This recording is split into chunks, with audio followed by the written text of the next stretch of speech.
along the crooked, unpaved streets with their heaps of refuse and slop puddles, drunken roisterers staggered, roaring. Steel glinted in the shadows, where wolf preyed on wolf, and from the darkness rose the shrill laughter of women, and the sounds of scufflings and strugglings. Torchlight licked luridly from broken windows and wide-thrown doors, and out of these doors, stale smells of wine and rank, sweaty bodies, clamour of drinking jacks, and fists hammered on rough tables. Snatches of obscene songs rushed like a blow in the face.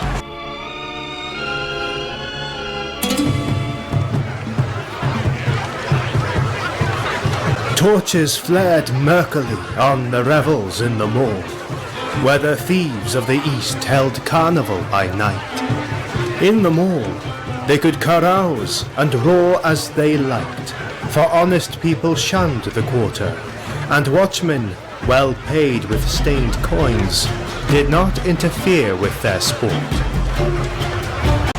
In one of these dens, merriment thundered to the low smoke-stained roof, where rascals gathered in every stage of rags and tatters.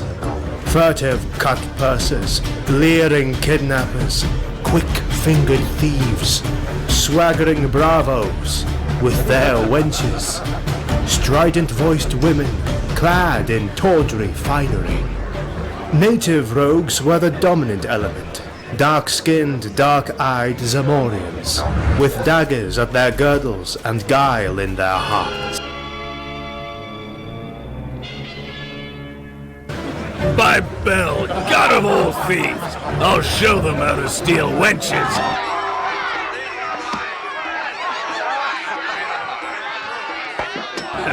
I'll have her over the Zamarian border before dawn, and there'll be a caravan waiting to receive her. 300 pieces of silver. The Count of Ophir promised me for a sleek young Berthunian of the better class. It took me weeks, wandering among the border cities as a beggar, to find one I knew would suit. And is she a pretty baggage?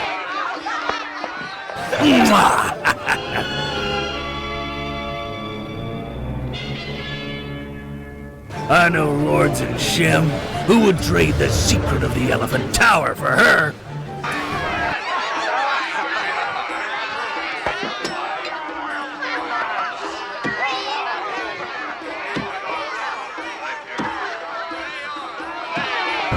You spoke of the Elephant Tower. I've heard much of this tower. What is its secret? The secret of the Elephant Tower? Why, any fool knows that Yara the priest dwells there with the great jewel men call the Elephant's Heart. That is the secret of his magic. I have seen this tower. It is set in a great garden above the level of the city, surrounded by high walls. I've seen no guards. The walls would be easy to climb. Why has not somebody stolen this secret gem? Hearken to this heathen! He would steal the jewel of Yara! Hearken, fellow, I believe you are some sort of a northern barbarian. I am a Cimmerian. Then give ear and learn wisdom, fellow. Know that in Zamora, and more especially in this city, there are more bold thieves than anywhere else in the world. Even Koth. If mortal man could have stolen the gem, be sure it would have been filched long ago. You speak of climbing the walls, but once having climbed, you would quickly wish yourself back again. There are no guards in gardens at night for a very good reason. That is, no human guards. But in the watch chamber, in the lower part of the tower, are armed men. And even if you pass those who roam the garden at night, you must still pass through the soldiers, for the gem is kept somewhere in the tower above. But if a man could pass through the gardens, Why could he not come at the gem through the upper part of the tower, and thus avoid the soldiers? Listen to him! The barbarian is an eagle who would fly to the jeweled rim of the tower, which is only 150 feet above the earth, with round sides slicker than polished glass. Come, come! Tell these poor fellows who have only been thieves before you were spawned. Tell them how you would steal the gem. There is always a way, if the desire be coupled with courage. What? You dare tell us our business and intimate that we are cowards? Get along! Get out of my sight! Will you mock me, and then lay hands on me? Heathen dog! I'll have your heart for that! Steel flashed, and the throng surged wildly back out of the way. In their flight, they knocked over the single candle illuminating the den, and the den was plunged in darkness, broken by the crash of upset benches, drum of flying feet, shouts, oaths of people tumbling over one another, and a single strident yell of agony that cut the din like a knife.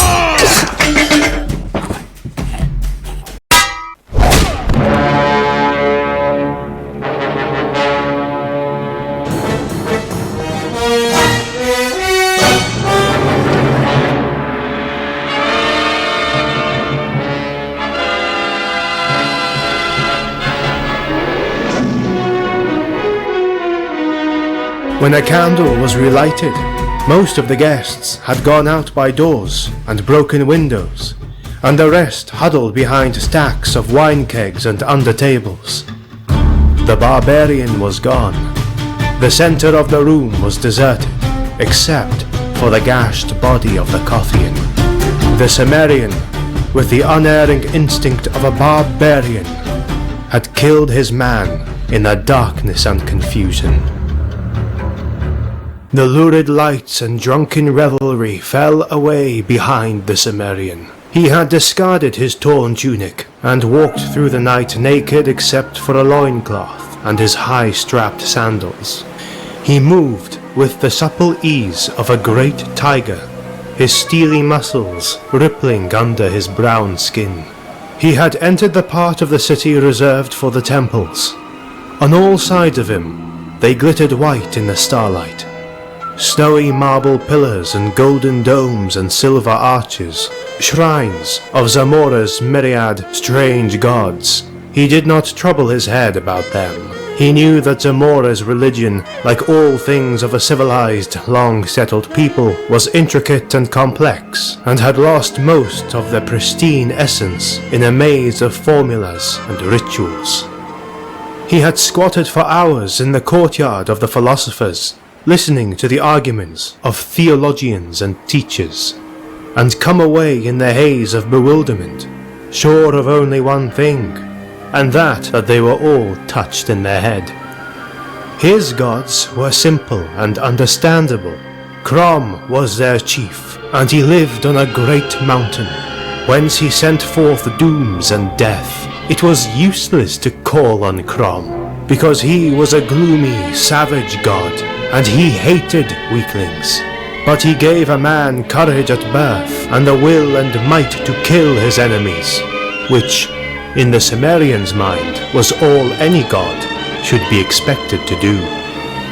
His sandaled feet made no sound on the gleaming pave.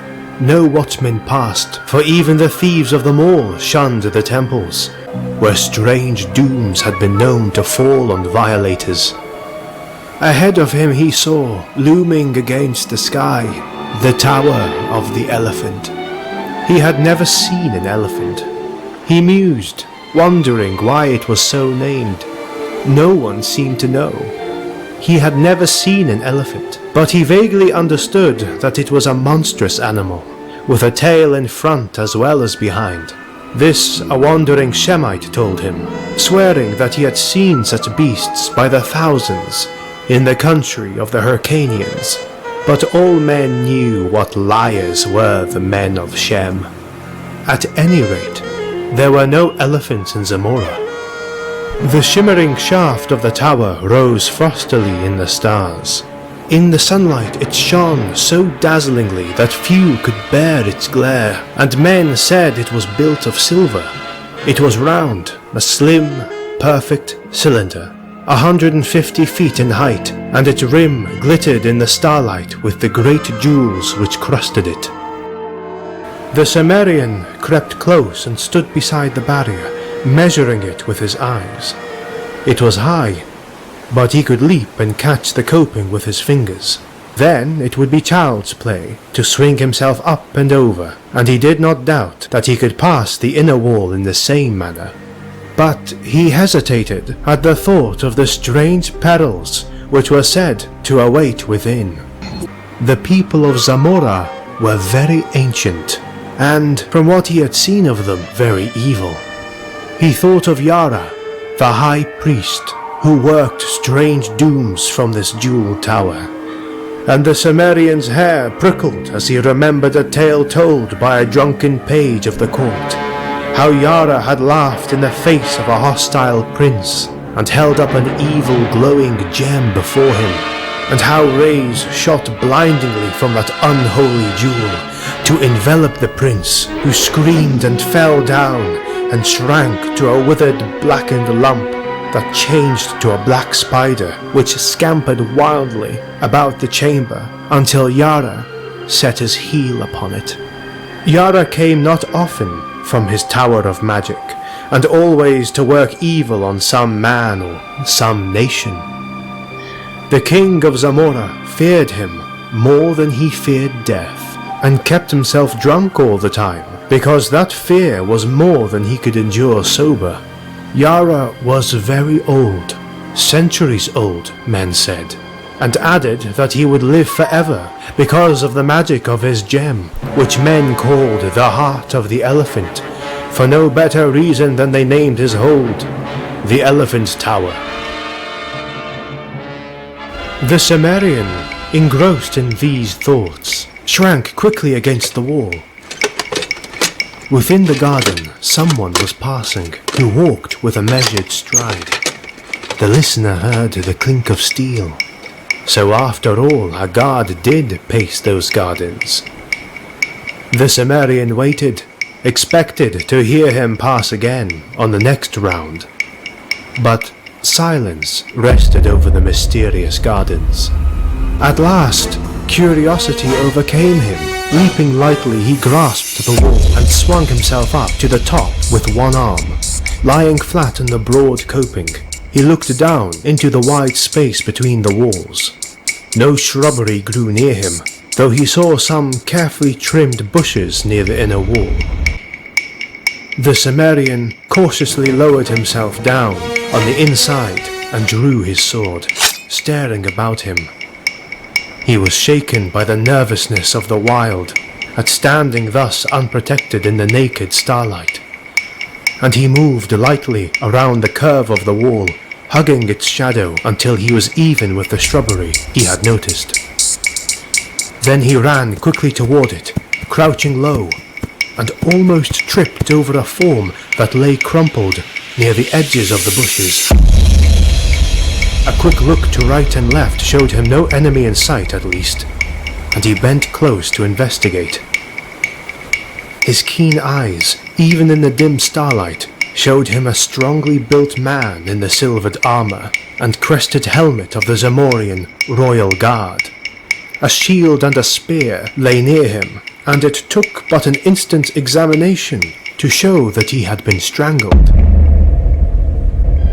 The barbarian glanced about uneasily. He knew that this man must be the guard he had heard pass his hiding place by the wall.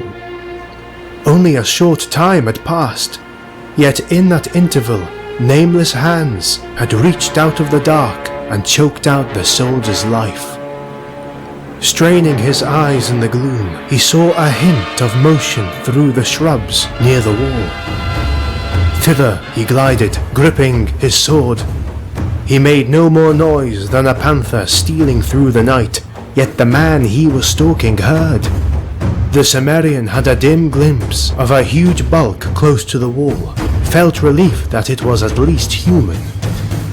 Then the fellow wheeled quickly with a gasp that sounded like panic, made the first motion of a forward plunge, hands clutching, then recoiled as a Sumerian blade caught the starlight. For a tense instant, neither spoke, standing ready for anything. You are no soldier. You are a thief, like myself. And who are you? Taurus of Namedia. I've heard of you. Men call you a prince of thieves. Who are you? Conan, a Sumerian. I came seeking a way to steal Yara's jewel, that men call the elephant's heart. By Bel, god of thieves! I had thought only myself had courage to attempt that poaching. These Amorians call themselves thieves. Bah! Conan, I like your grit. I never shared an adventure with anyone. But by Bel, we'll attempt this together, if you're willing. Then you are after the gem too? What else? I've had my plans laid for months, but you, I think, have acted on a sudden impulse, my friend. You killed the soldier. Of course. I slid over the wall when he was on the other side of the garden. I hid in the bushes. He heard me, or thought he heard something. When he came blundering over, it was no trick at all to get behind him and suddenly grip his neck and choke out his fool's life. He was like most men, half blind in the dark. A good thief should have eyes like a cat. You made one mistake. I a mistake? Impossible! You should have dragged the body into the bushes. Said the novice to the master of the art. They will not change the guard until past midnight. Should any come searching for him now and find his body, they would flee at once to Yara, bellowing the news, and give us time to escape. Were they not to find it, they'd go on beating up the bushes and catch us like rats in a trap. You are right. So, now attend. We waste time in this cursed discussion. There are no guards in the inner garden. Human guards, I mean. Though there are sentinels, even more deadly. It was their presence which baffled me for so long. But I finally discovered a way to circumvent them. What of the soldiers in the lower part of the tower? Old Yara dwells in the chambers above. By that route we will come and go. I hope. Never mind asking me how. I have arranged a way. We'll steal down through the top of the tower and strangle old Yara before he can cast any of his accursed spells on us. At least we'll try. It's the chance of being turned into a spider or a toad, against the wealth and power of the world. All good thieves must know how to take risks. I'll go as far as any man. Then follow me.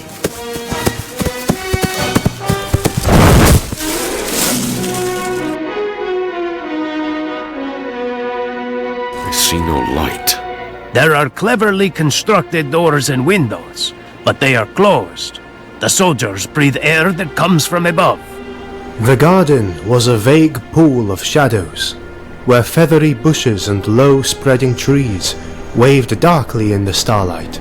Conan's wary soul felt the aura of waiting menace that brooded over it.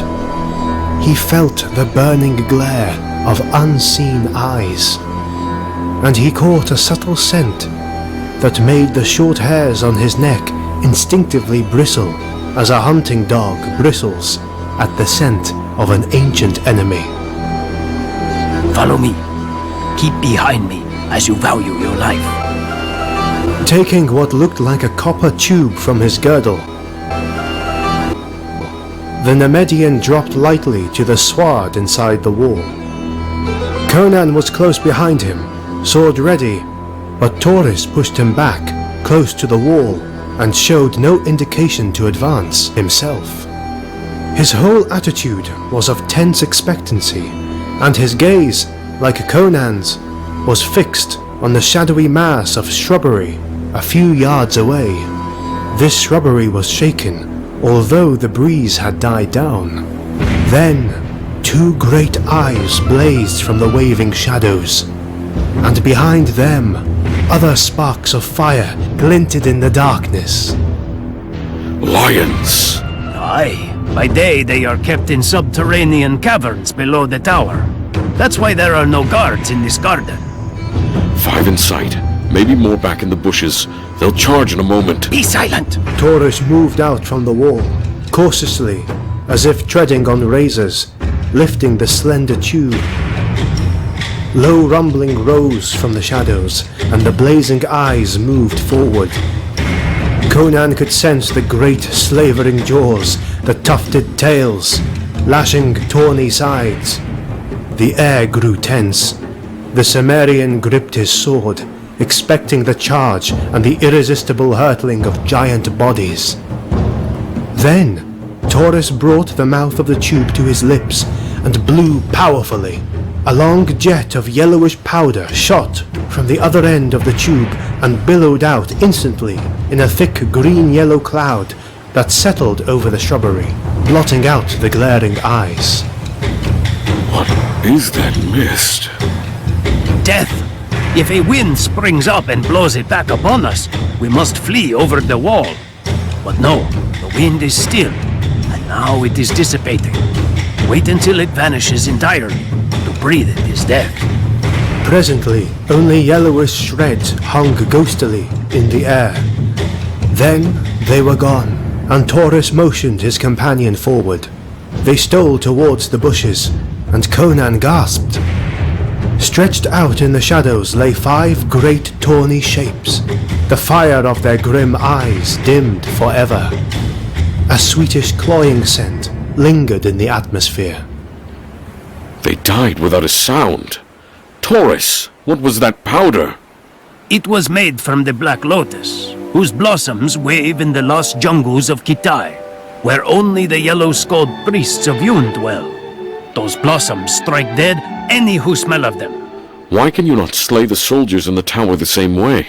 Because that was all the powder I possessed. The obtaining of it was a feat which in itself was enough to make me famous among the thieves of the world.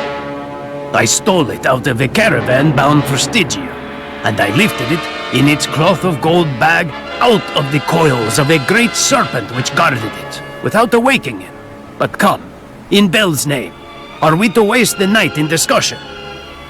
They glided through the shrubbery to the gleaming foot of the tower, and there, with a motion enjoining silence, Taurus unwound his knotted cord, on one end of which was a strong steel hook. Conan saw his plan, and asked no questions as the Nemedian gripped the line a short distance below the hook, and began to swing it about his head.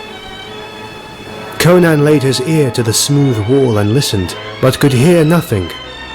Evidently, the soldiers within did not suspect the presence of intruders, who had made no more sound than the night wind blowing through the trees. But a strange nervousness was on the barbarian. Perhaps it was the lion smell, which was over everything. Taurus threw the line with a smooth, ripping motion of his mighty arm. The hook curved upward and inward in a peculiar manner, hard to describe, and vanished over the jeweled rim. It apparently caught firmly, for cautious jerking and then hard pulling did not result in any slipping or giving. Look, the first cast. It was Conan's savage instinct which made him wheel suddenly, for the death that was upon them made no sound. A fleeting glimpse showed the Cimmerian, the giant tawny shape, rearing upright against the stars, towering over him for the death stroke. No civilized man could have moved half so quickly as the barbarian moved. His sword flashed frostily in the starlight, with every ounce of desperate nerve and thew behind it, and man and beast went down together. Cursing incoherently beneath his breath, Taurus bent above the mass, and saw his companion's limbs move as he strove to drag himself from under the great weight that lay limply upon him. A glance showed the startled Nemedian that the lion was dead. Its slanting skull split in half. He laid hold of the carcass, and by his aid, Conan thrust it aside and clambered up, still gripping his dripping sword. Are you hurt, man? No, by Crom! but that was as close a call I've had in a life no ways tame. Why did not the cursed beast roar as he charged? All things are strange in this garden. The lions strike silently, as so do other deaths. But, come, little sound was made in that slaying. But the soldiers might have heard if they are not asleep or drunk. That beast was in some other part of the garden and escaped the death of the flowers. But surely there are no more. We must climb this cord. Little need to ask a Cimmerian if he can. If it will bear my weight. It will bear thrice my own. It was woven from the tresses of dead women, which I took from their tombs at midnight, and steeped in the deadly wine of the upas tree, to give it strength. I will go first, then follow me closely. The Nemedian gripped the rope, and, crooking a knee about it, began the ascent. He went up like a cat, belying the apparent clumsiness of his bulk. The Cimmerian followed. The cord swayed and turned on itself, but the climbers were not hindered. Both had made more difficult climbs before. The jeweled rim glittered high above them, jutting out from the perpendicular, a fact which added greatly to the ease of the ascent. Up and up they went, silently, the lights of the city spreading out further and further to their sight as they climbed, the stars above them more and more dimmed by the glitter of the jewels along the rim. Now Taurus reached up a hand and gripped the rim itself, pulling himself up and over. Conan paused a moment on the very edge, fascinated by the great frosty jewels whose gleams dazzled his eyes. Diamonds, rubies, emeralds, sapphires, turquoises, moonstones, set thick as stars in the shimmering silver. At a distance their different gleams had seemed to merge into a pulsing white glare, but now, at close range, they shimmered with a million rainbow tints and lights, hypnotizing him with their scintillations. There is a fabulous fortune here, Taurus. Come on! If we secure the heart, these and all other things shall be ours. Conan climbed over the sparkling rim. The level of the tower's top was some feet below the gemmed ledge. It was flat, composed of some dark blue substance, set with gold that caught the starlight, so that the whole looked like a wide sapphire flecked with shining gold dust. Across, from the point where they had entered, there seemed to be a sort of chamber, built upon the roof. It was the same silvery material as the walls of the tower, adorned with designs worked in smaller gems. Its single door was of gold, its surface cut in scales, and crusted with jewels that gleamed like ice. Conan cast a glance at the pulsing ocean of lights which spread far below them, then glanced at Taurus. The Nemedian was drawing up his cord and coiling it. He showed Conan where the hook was caught. A fraction of an inch of the point had sunk under a great blazing jewel of the inner side of the rim. Luck was with us again. One would think that our combined weight would have torn that stone out. Follow me. The real risks of the venture begin now. We are in the serpent's lair, and we know not where he lies hidden. Like stalking tigers, they crept across the darkly gleaming floor and halted outside the sparkling door. With a deft and cautious hand, Taurus tried it. It gave without resistance, and the companions looked in, tensed for anything. Over the Nemedian's shoulder, Conan had a glimpse of a glittering chamber, the walls, ceiling, and floor of which were crusted with great white jewels which lighted it brightly, and which seemed its only illumination. It seemed empty of life. Before we cut off our last retreat, go you to the rim and look over on all sides. If you see any soldiers moving in the gardens, or anything suspicious, return and tell me. I will await you within this chamber. Conan saw scant reason in this, and a faint suspicion of his companion touched his wary soul. But he did as Taurus requested. As he turned away, the Nemedian slipped inside the door and drew it shut behind him. Conan crept about the rim of the tower, returning to his starting point without having seen any suspicious movement in the vaguely waving sea of leaves below. He turned toward the door. Suddenly, from within the chamber, there sounded a strangled cry. The Cimmerian leaped forward, electrified. The gleaming door swung open and Taurus stood framed in the cold blaze behind him. He swayed, and his lips parted, but only a dry rattle burst from his throat.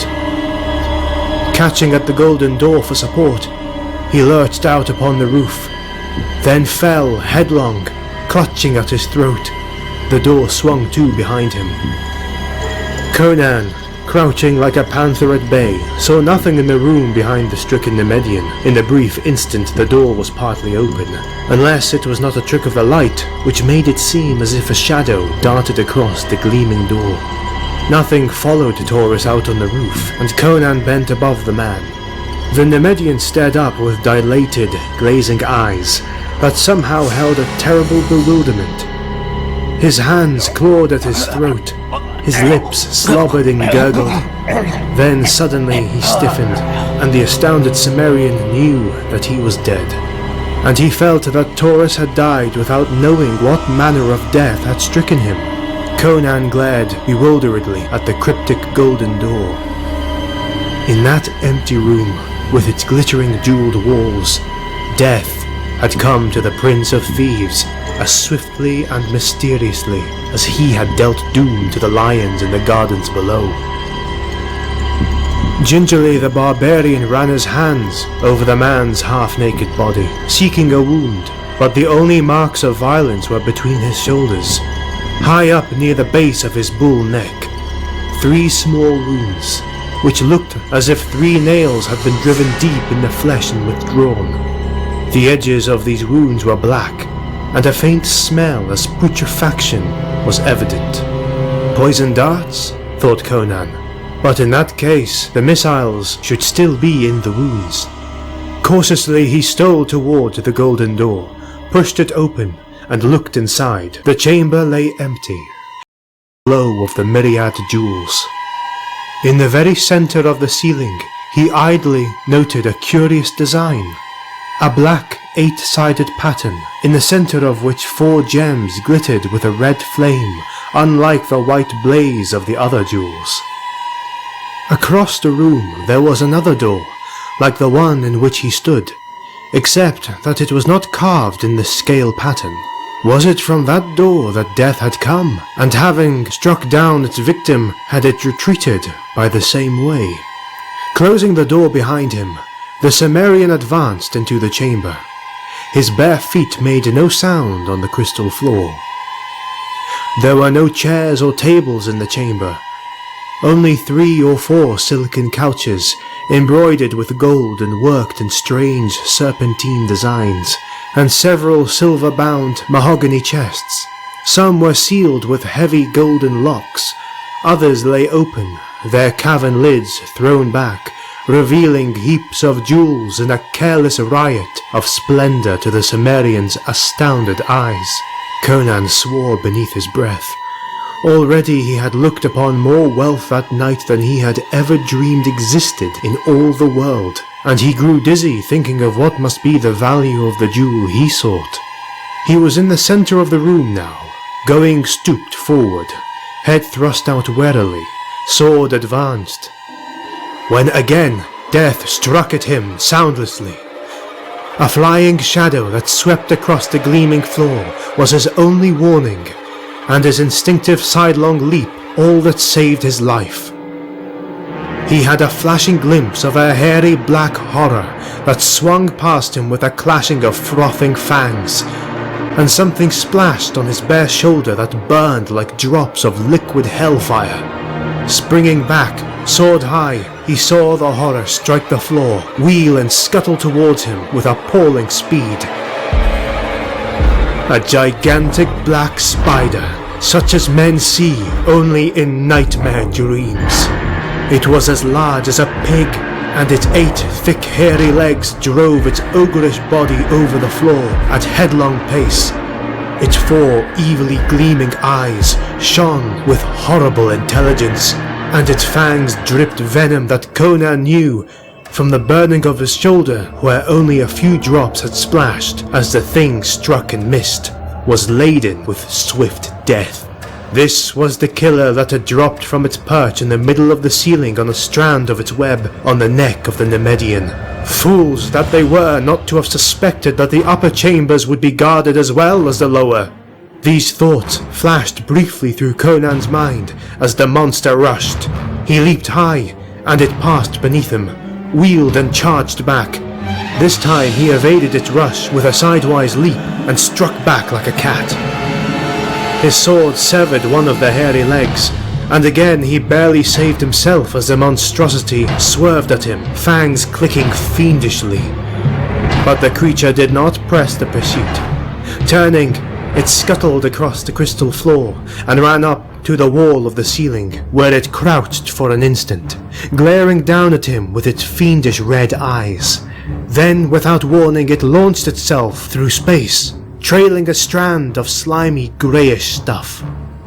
Conan stepped back to avoid the hurtling body, then ducked frantically, just in time to escape being snared by the flying web rope. He saw the monster's intent and sprang towards the door, but it was quicker, and a sticky strand cast across the door made him a prisoner. He dared not try to cut it with his sword. He knew the stuff would cling to the blade, and before he could shake it loose, the fiend would be sinking its fangs into his back. Then began a desperate game. The wits and quickness of the man matched against the fiendish craft and speed of the giant spider. It no longer scuttled across the floor in a direct charge, or swung its body through the air at him. It raced about the ceiling and the walls, seeking to snare him in the long loops of sticky grey web strands, which it flung with devilish accuracy. The strands were thick as ropes, and Conan knew that once they were coiled about him, his desperate strength would not be enough to tear him free before the monster struck. All over the chamber went on that devil's game, in utter silence except for the quick breathing of the man, the low scuff of his bare feet on the shining floor, the castanet rattle of the monstrosity's fangs. The grey strands lay in coils on the floor. They were looped along the walls. They overlaid the jewel chests and silken couches and hung in dusky festoons from the jeweled ceiling. Conan's steel-trapped quickness of eye and muscle had kept him untouched, though the sticky loops had passed him so close that they rasped his naked hide. He knew he could not always avoid them. He not only had to watch the strands swinging from the ceiling, but to keep his eye on the floor, lest he trip in the coils that lay there. Sooner or later, a gummy loop would writhe about him, python-like, and then, wrapped like a cocoon, he would lie at the monster's mercy. The spider raced across the chamber floor, the grey rope waving out behind it. Conan leapt high, clearing a couch. With a quick wheel, the fiend ran up the wall, and the strand, leaping off the floor like a live thing, whipped about the Cimmerian's ankle. He caught himself on his hands as he fell, jerking frantically at the web, which held him like a pliant vice or the coil of a python. The hairy devil was racing down the wall to complete its capture. Stung to frenzy, Conan caught up a jewel chest and hurled it with all his strength. It was a move the monster was not expecting.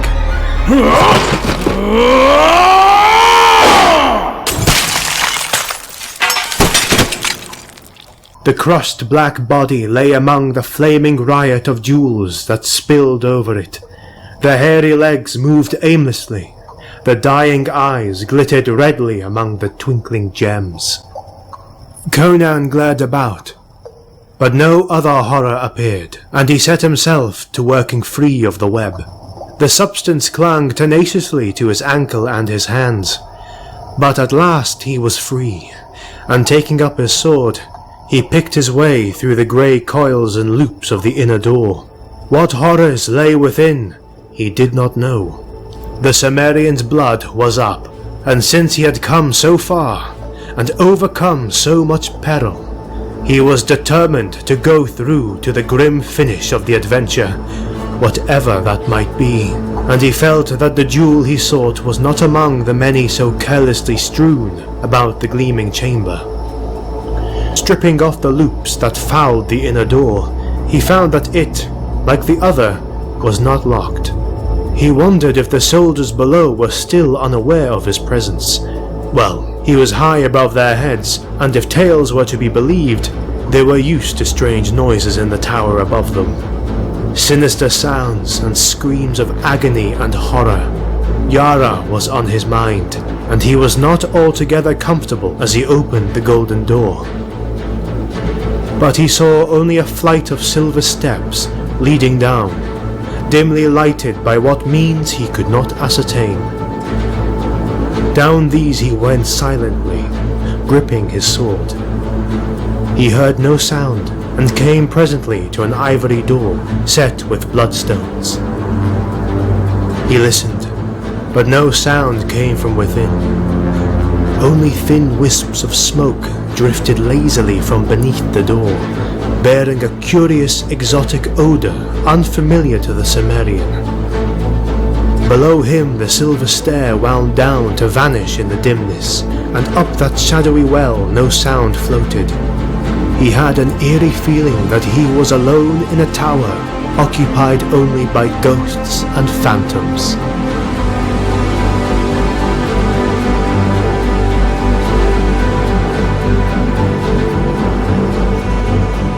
Cautiously, he pressed against the ivory door and swung it silently inward.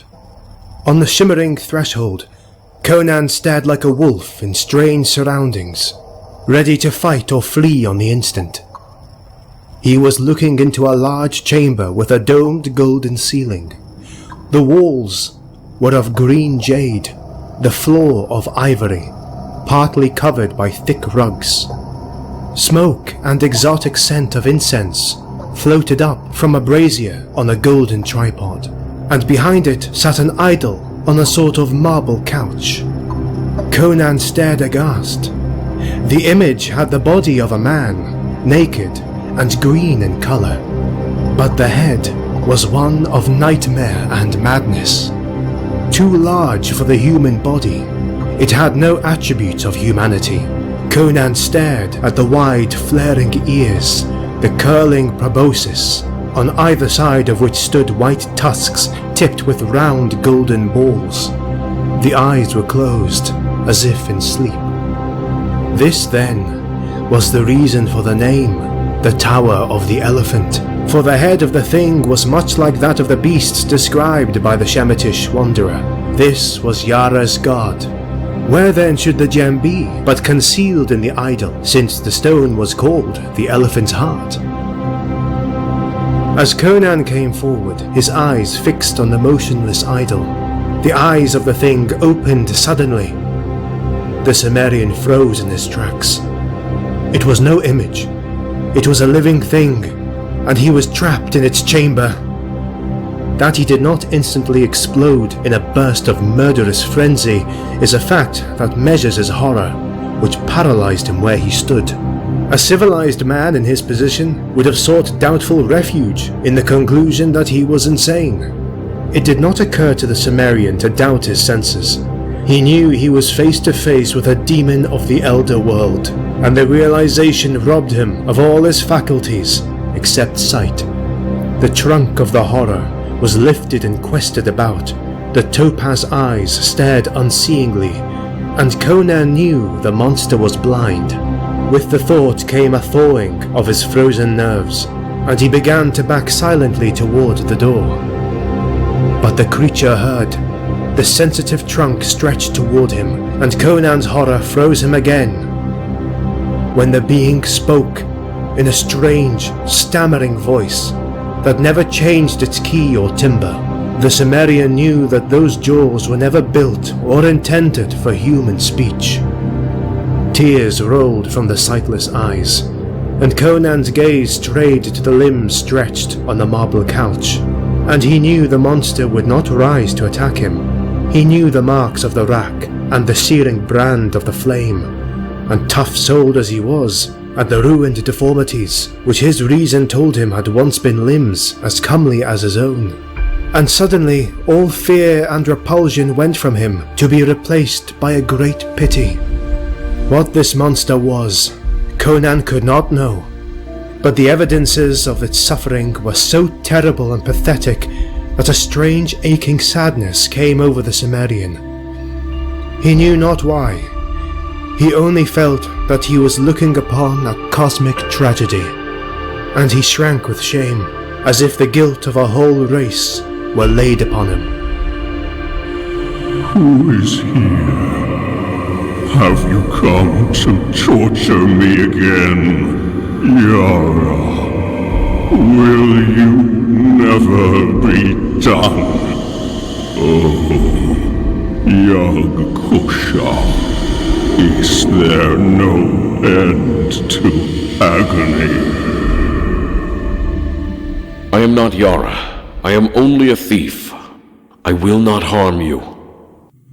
Come near, that I may touch you.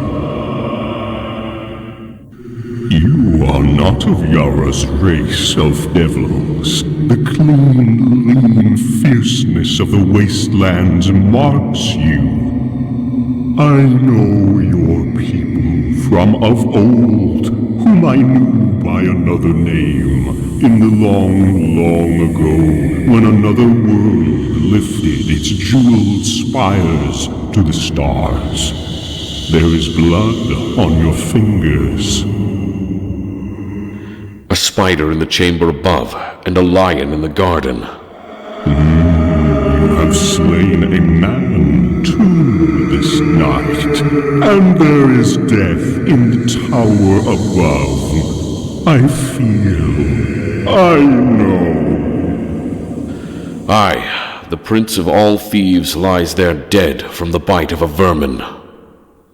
So and so, a slaying in the tavern and a slaying on the road. I know, I feel. And the third will make the magic of which not even Yara dreams. Oh, magic of deliverance, green gods of Yag. Oh, man, listen. I am foul and monstrous to you. Am I not? Nay, do not answer. I know. But you would seem as strange to me, could I see you. There are many worlds besides this earth, and life takes many shapes.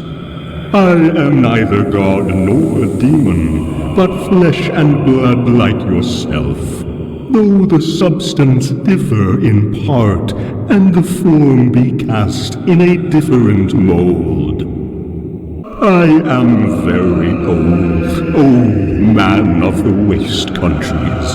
Long and long ago, I came to this planet with others of my world, from the green planet Yag, which circles forever in the outer fringe of this universe. We swept through space on mighty wings that drove us through the cosmos quicker than light, because we had warred with the kings of Yag and were defeated and outcast. But we could never return, for on earth our wings withered from our shoulders. Here we abode apart from earthly life. We fought the strange and terrible forms of life, which then walked the earth, so that we became feared and were not molested in the dim jungles of the east, where we had our abode. We saw men grow from the ape and build the shining cities of Valusia, Camellia, Comoria, and their sisters. We saw them reel before the thrusts of the heathen Atlanteans, and Picts, and Lemurians.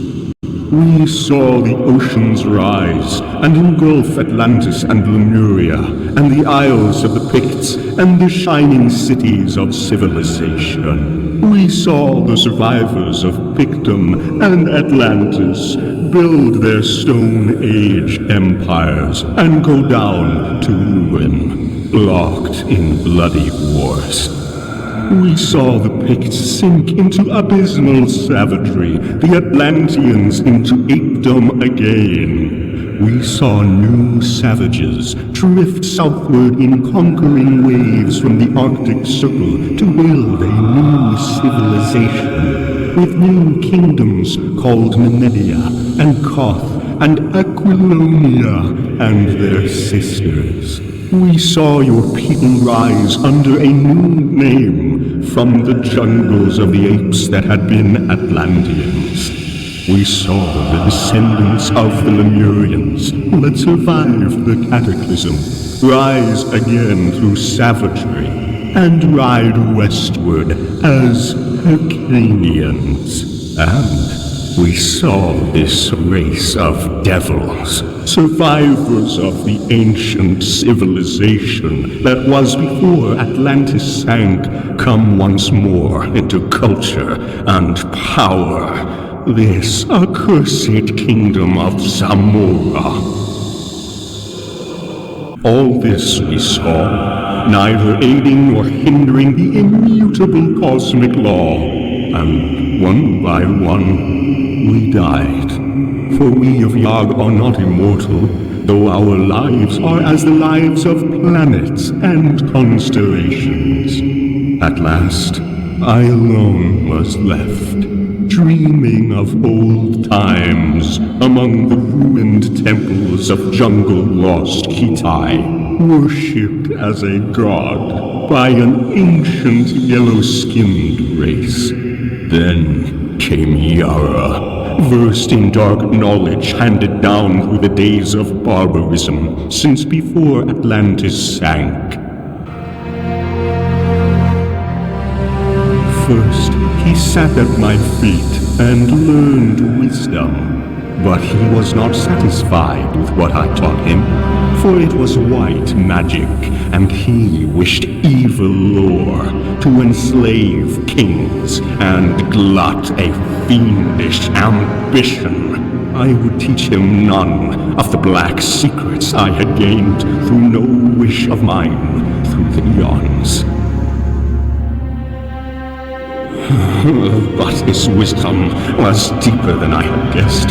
With guile gotten among the dusky tombs of dark Stygia, he trapped me into divulging a secret I had not intended to bear, and turning my own power upon me, he enslaved me.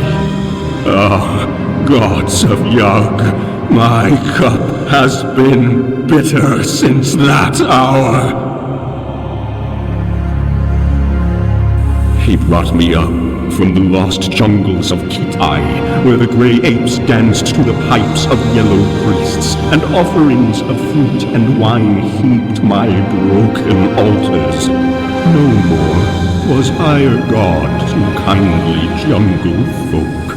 I was slave to a devil in human form.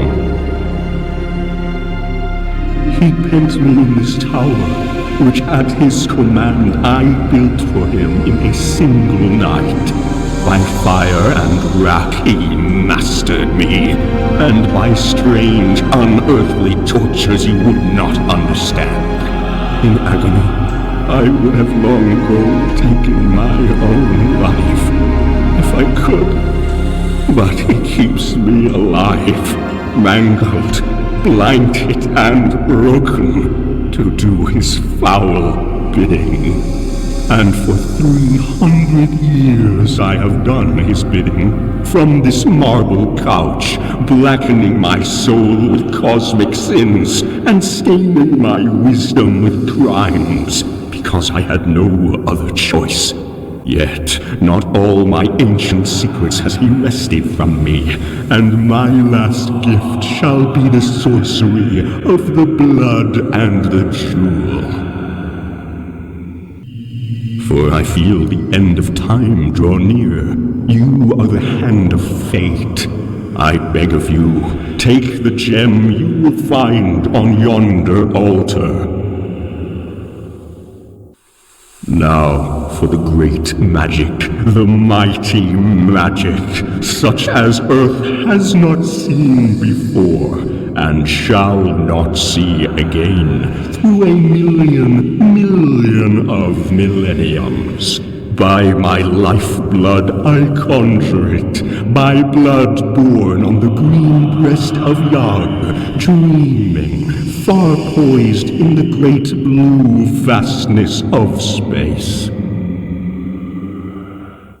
Take your sword, man, and cut out my heart, then squeeze it so that the blood will flow over the red stone. Then go you down these stairs and enter the ebony chamber where Yara sits wrapped in lotus dreams of evil. Speak his name, and he will awaken. Then lay this gem before him and say, Yog Kusha gives you a last gift and a last enchantment. Then get you from the tower quickly. Fear not, your way shall be made clear. The life of man is not the life of Yog, nor is human death the death of Yog. Let me be free of this cage of broken, blind flesh, and I will once more be Yoga of Yog, morning crowned and shining, with wings to fly, and feet to dance, and eyes to see, and hands to break. Uncertainly Conan approached, and Yakosha, or Yoga, as if sensing his uncertainty, indicated where he should strike. Conan set his teeth, and drove the sword deep. Blood streamed over the blade and his hand, and the monster started convulsively, then lay back, quite still. Sure that life had fled, at least life as he understood it, Conan set to work on his grisly task, and quickly brought forth something that he felt must be the strange being's heart, though it differed curiously from any he had ever seen. Holding the pulsing organ over the blazing jewel, he pressed it with both hands, and a rain of blood fell on the stone. To his surprise, it did not run off, but soaked into the gem as water is absorbed by a sponge. Holding the jewel gingerly, he went out from the fantastic chamber and came upon the silver steps. He did not look back. He instinctively felt that some transmutation was taking place in the body on the marble couch, and he further felt that it was of a sort not to be witnessed by human eyes. He closed the ivory door behind him, and without hesitation, descended the silver steps. It did not occur to him to ignore the instructions given him. He halted at the ebony door, in the center of which was a grinning silver skull, and pushed it open. He looked into a chamber of ebony and jet, and saw, on a black silken couch, a tall, spare form reclining. Yara the priest and sorcerer lay before him, his eyes open and dilated with the fumes of the yellow lotus, far staring, as if fixed on gulfs and nighted abysses beyond human ken. Yara! Awaken! A dog! What you do here? He who sent me this gem bade me say, Yog Kosha gives you a last gift and a last enchantment! Yara recoiled, his dark face ashy. The jewel was no longer crystal clear. Its murky depths pulsed and throbbed, and curious smoky waves of changing colour passed over its smooth surface. As if drawn hypnotically, Yara bent over the table and gripped the gem in his hands, staring into its shadowed depths, as if it were a magnet to draw the shuddering soul from his body. And as Conan looked, he thought that his eyes must be playing him tricks, For when Yara had risen up from his couch, the priest had seemed gigantically tall, yet now he saw that Yara's head would scarcely come to his shoulder. He blinked, puzzled, and for the first time that night, doubted his own senses. Then, with a shock, he realized that the priest was shrinking in stature, was growing smaller before his every gaze. With a detached feeling he watched, as a man might watch a play, immersed in a feeling of overpowering unreality. The Cimmerian was no longer sure of his own identity. He only knew that he was looking upon the external evidence of the unseen play of vast outer forces beyond his understanding. Now Yara was no bigger than a child. Now, like an infant, he sprawled on the table, still grasping the jewel. And now the sorcerer suddenly realized his fate, and he sprang up, releasing the gem. But still he dwindled, and Conan saw a tiny, pygmy figure rushing wildly about the ebony tabletop, waving tiny arms and shrieking in a voice that was like the squeak of an insect. He had now shrunk until the great jewel towered above him like a hill, and Conan saw him cover his eyes with his hands as if to shield them from the glare, as he staggered about like a madman.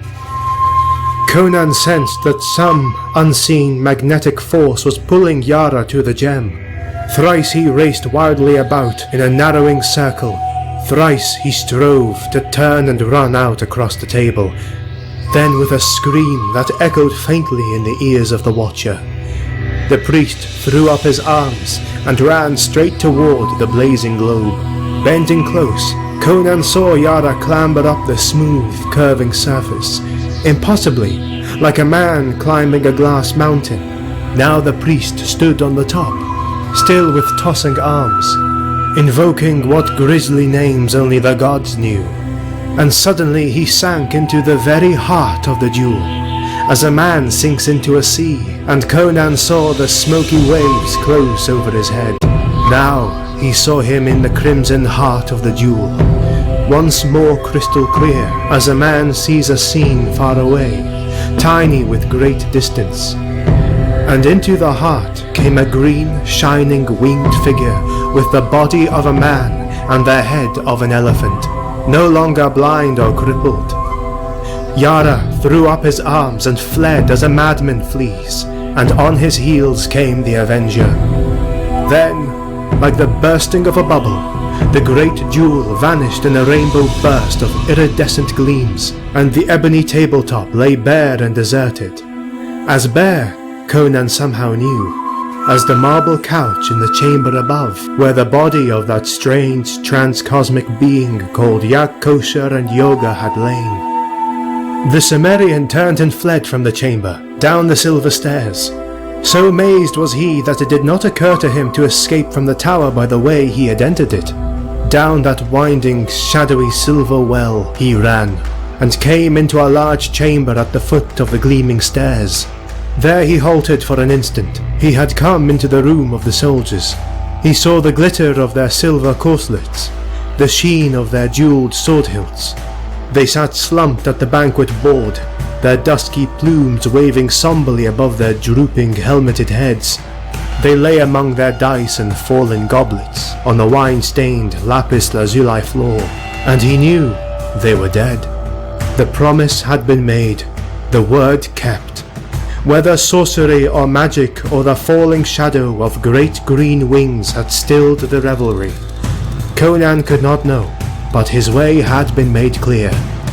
And a silver door stood open, framed in the whiteness of dawn.